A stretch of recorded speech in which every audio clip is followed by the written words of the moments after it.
It's Sabbath, and around the world, millions of Seventh-day Adventists will be worshipping in churches of various types today. But here in Turkey, fewer than 80 Seventh-day Adventist believers will be meeting throughout the entire country. We have fewer than 80 baptized Adventists. Around the world, our statistics are one Adventist for every 424 people. Here in Turkey, it's one for every 1 million people. What a tremendous challenge. But it's not just here. Think also of the large populations spread out in territories through North Africa and throughout Asia. Here in Tibet, there is a rich history of culture and religion.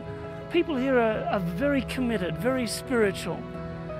But you know, it's 20 years since Global Mission began, and the Seventh-day Adventist Church is not part of the history of Tibet. There is not one Seventh-day Adventist believer here. As I walk the streets, I see quite a bit of poverty. I have little children coming up to me begging, and as I look into their eyes, I ask the question, what is the future for them? Now, I know that God is working through all cultures, through all peoples, working on hearts and minds to bring them to Himself.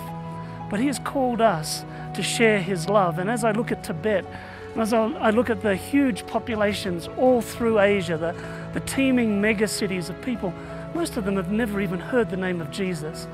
And just think what a tremendous difference it would make in their lives to know that there is a God who loves them, who cares for them, and they need have no fear of the spirit world.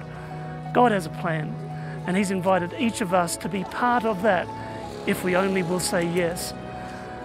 You know, I think of other territories around the world. I think of regions that are very different to here, places where Christianity was very strong at one stage, but today it is dying.